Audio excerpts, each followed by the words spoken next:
Good morning, good evening, wherever you are, and welcome back to the Cloudcast. We are coming to you live from the massive Cloudcast studios here in Raleigh, North Carolina.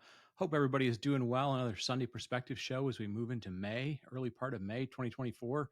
Yeah, the year is flying by. We're more than a third of the year done, and hope everybody's doing well. I know I am recording this slightly before Sunday. I'm going to be doing some traveling for the next 2 weeks, so I'm getting a little ahead of some of these shows. Aaron and I sometimes, when a lot of travel's coming up, we'll try and record some shows ahead of time, and this is one that I'm recording a little bit ahead of Sunday, but not a timely specific show, so that'll be okay if you're listening along.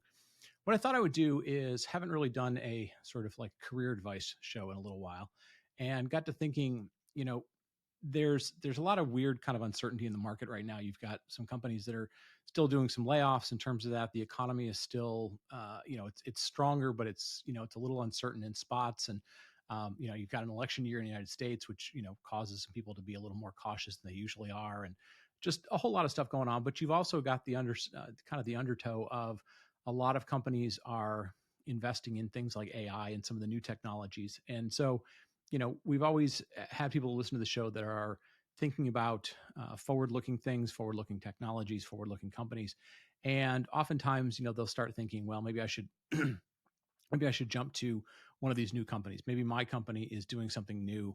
I should look to get involved with that, and that's not unusual. But I thought what I would do is dig into a little bit of the things to kind of have as a mental checklist if you're thinking about taking some new job, thinking about going to work for some new group, maybe a new company, maybe a manager or a boss that you've never worked for before. So what I did is I went ahead and made sort of a checklist based on some of my experiences, some of Aaron's experiences, both good and bad.